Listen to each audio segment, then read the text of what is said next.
मैं Arif Khan, voice of Hindustan में आप सभी का स्वागत है। आज हम मौजूद है मुंब्रा के जो तेली परिवार है, तेली परिवार के एक सदस्य है जलालुद्दीन तेली, इनके साथ 12 वर्ष पहले मतलब तकरीबन 2012 में एक एफआईआर दर्ज हुई थी।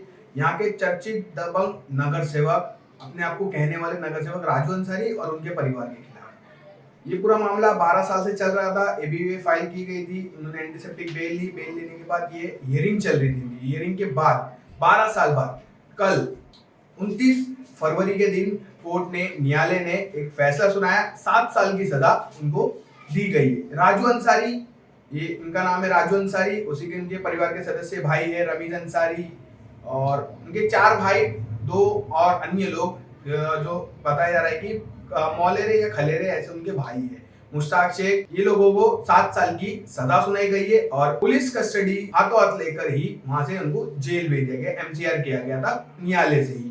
इस पूरे मामले को लेकर तेली परिवार के जलालुद्दीन तेली से हमारी बातचीत हुई है। क्या पूरी जानकारी दे रहे, किस तरीके से कष्ट उठाकर ये पूरे मामले तक अंजाम तक पहुंचे हैं, उनको जेल तक भिजवाया गया है, किस तरीके से भिजवाया गया और क्या पूरा मामला था, 12 साल पहले क्या हादसा हुआ था इनके साथ, क्या पूरी जानकारी दे रहे, आइए देखते हैं इस वीडियो। जलाल भाई, कल थाने सेशंस कोर्ट ने 6 आरोपियों को सजा दिया है आपके केस में। 2012 में आपके साथ कुछ कचरे को लेकर के विवाद हुआ था और उसमें आप गंभीर रूप से घायल हो गए थे।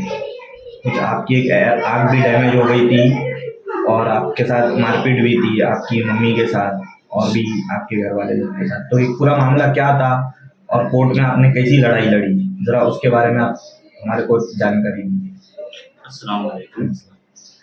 देखिए, ये लड़ाई जो है ये 23 सितंबर 2012 की है। ये कचरा तो एक बहाना था, इनका प्री प्लान ब्रीचियल अटेम्प्ट टू मर्डर था, जिसमें बिस्मिल्लाह टावर के builder Yashraj enterprises, Vinod Dattaram Pawar, Yashwant Shivkar, happy home के बिल्डर्स प्रफुल्ल मनीलाल शाह, रजनीकांत खेराज निसार, भरत के छेड़ा, इन्होंने सुपारी दी थी राजू अंसारी और उसके पूरे फैमिली को कि इनको इनके जमीन से निकाल के बाहर करो, तो हम ये आपको जो जमीन ऑलरेडी कब्जा की हुई है इन्होंने, इसके बावजूद भी दूसरा जो पार्ट बढ़ा है, उसके अलावा भी बिस्मिल्लाह टावर में कुछ फ्लैट देने की भी बात हुई थी। तो ये टोटली प्री प्लान मर्डर था। और अल्हम्दुलिल्लाह, अल्लाह का शुक्र है कि अल्लाह के ज़ात ने हमें बचा लिया, क्योंकि एक बंदे को इस तरह से ब्रीचुअली मार के और उसके ऊपर पे लाठी डंडे से मार के भी उनकी हसद नहीं मिटी। नीचे दुकान के पास मार के भी मुझे, मेरे भाई को और मेरे मम्मी को जो सीनियर सिटीजन, उनको भी दौड़ा दड़ा के मारे हैं ये लोग। तो ये 2012 में बताए जो आपने ये मारपीट हुई, उसके बाद ये लोग बेल पे बाहर थे जी। तो आपने 2012 से लेके 2024 तक का कोर्ट में किस तरीके से आपका केस लड़ा गया, आपकी तरफ से कौन पीपी थे और आपने किया किस तरीके से फॉलो किया और इनको कन्विक्शन हुआ है कल 7-7 साल का, सेशन कोर्ट ने 7-7 साल की सजा सुनाई है। तो ये पूरा मामला वहाँ कोर्ट में कैसा आपने केस लड़े और किस तरीके से आपके फेवर में ये जजमेंट आया है? अभी देखिए, हॉनेबल कोर्ट को हमने ये बताया है, all the criminals are the history sheeters जी सब। और ये जो राजू उर्फ सगीर इदरीस अंसारी है, ये एक गुंडा है और ये इस गुंडे को तड़ीपार भी मुंब्रा पुलिस स्टेशन ने किया था, क्योंकि इनके ऊपर इतने मल्टीपल्स केसेस थे कि पूछने की हद नहीं। पूरा श्रीलंका, देवरीपाड़ा, मुंब्रा इनसे तंग आ चुका था। और जब इन्होंने ऐसा हो गया, क्या इनके हद हो गई, एक लिमिटेशन के क्रॉस निकल चुके थे, तो फिर इन्होंने तो एबी ले लिए थे। तो हाँ, एबी ले चुके थे, इसीलिए उनको 2012 में एबी, क्योंकि मैं हॉस्पिटल में था, मुझे ये सब नॉलेज बाद में पता चला इनको एबीए हो गई है करके।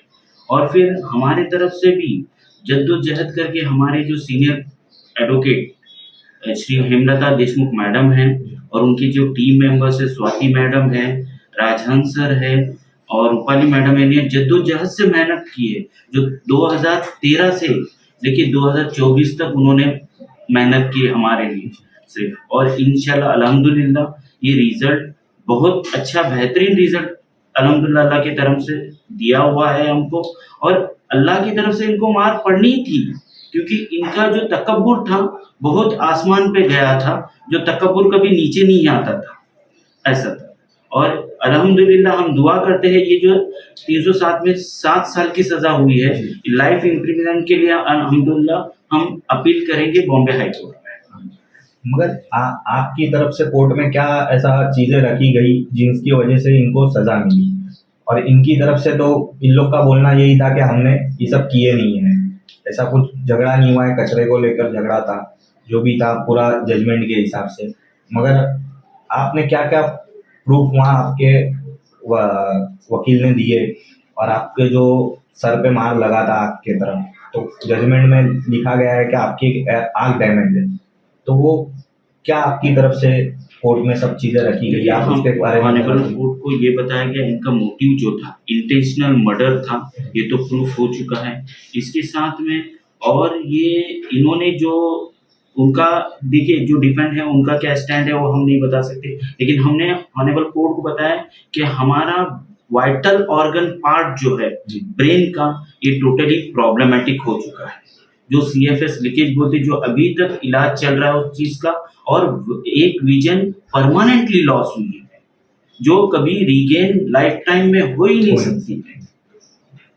इस आधार पे ऑनरेबल कोर्ट ने जो जजमेंट दिया है वो काफी बेहतरीन है। ट्रायल कब से शुरू हुआ था केस? 2013 से ही चालू था। यस, यानी चार्जशीट फाइल होने के बाद से ही केस स्टैंड हो गया। यस, तो यानी 11 साल बाद जजमेंट लगा इस चीज का। टोटल 12 इयर्स हो गए। 12 यस, ठीक है। कुछ पेनल्टी भी लगी है उन लोग के ऊपर, कुछ 26,000 रुपए की हर एक आरोपियों के ऊपर लगी है, जिसमें से 50,000 रुपया आपको देने का बोला गया है, तो वो आपको मिलेगा 50,000 रुपया। तो आपने जजमेंट में देखा है वो कुछ? अभी तो सर्टिफाइड कॉपी नहीं आई है हमारे हाथ में जी, जब आएंगी तो इंशाल्लाह हम बताएंगे उस चीज़ के लिए भी, और इसके लिए हमको जो मोमरा पुलिस स्टेशन की तरफ से भी हमको काफ़ी सारा सपोर्ट मिला था वो टाइम पे। वो टाइम के आयो का क्या रोल था वो टाइम पे? यानी जो पुलिस इन्वेस्टिगेशन ऑफिसर थे उन लोग ने कैसा आपके साथ सब किए काम, इस चीज को लेकर के आपको कैसा सपोर्ट था? एक्चुअली ऑनरेबल ACP साहब अमित काले साहब जिन्होंने इतना सपोर्टफुल किया, हम्बल सपोर्ट किया, हम उनको अप्रिशिएट करते हैं। फिर उनके बाद में हमारे मोमरा पुलिस स्टेशन के सारे ऑफिसर्स है, स्टाफ है उस टाइम के, उनको अप्रिशिएट करते हैं। और इस चीज़ के लिए जो हमारे कोहली सर है और SB देसाई साहब ये कंटिन्यूस फॉलोअप में थे इस चीज़ को अंजाम तक पहुंचाने के लिए। तो अभी इसके आगे भी लड़ाई ये खत्म तो हुई नहीं है, भले जजमेंट आ गया है जी, तो इसके आगे भी हाई कोर्ट है, उन लोग सुप्रीम कोर्ट है, बेल फाइल करेंगे, तो आप आगे का भी फॉलो इसी तरीके से एकदम बेबाकी से करेंगे इंशाल्लाह। अल्लाह ने देखिए कैसा है, अल्लाह के लाठी में आवाज नहीं होती है, लेकिन जब चलते हैं तो अच्छे अच्छे के प्रॉब्लम्स खड़े हो जाते हैं। तो इंशाल्लाह हम आगे तक भी लड़ाई लड़ेंगे, अल्लाह इज्जत देने वाला है और इंशाल्लाह ताला उन्होंने हिम्मत दी तो हम आगे पूरी लड़ाई लड़ते। जैसे आपने बताया कि ये पूरा जो मामला था जगह को लेकर के जी, तो बस इसमें आपने कोर्ट को बताया तो उनको आरोपी नहीं बनाया गया, यानी वो कुछ पुलिस इन्वेस्टिगेशन में आया नहीं? नहीं, उसके लिए भी हमने काफी फॉलोअप लिए थे कि इनको भी आरोपी करे बिल्डर। क्योंकि आप जो एक फोटोग्राफ दिखा रहे थे जी, वो इतने लोग थे बाईपास के पास जी उतना, तो सिर्फ 6 जन के ऊपर केस बना जी। नहीं, उसमें एक चार्जशीट में लिखा हुआ है कि 15 से 20 आरोपी भी है। हाँ। अगर कोर्ट ऑनरेबल कोर्ट ने वो अप्रूव करेगी तो फिर ये करेगी, लेकिन एक्चुअली ऑनरेबल कोर्ट ने जो 6 आरोपी को जो प्राइम एक्यूज बोला जाता है, तो ये ही प्राइम एक्यूज को करके इनको 307 में कन्विक्शन करा दीजिए, जो कठोर कारावास 7 साल की सजा सुनाई गई है।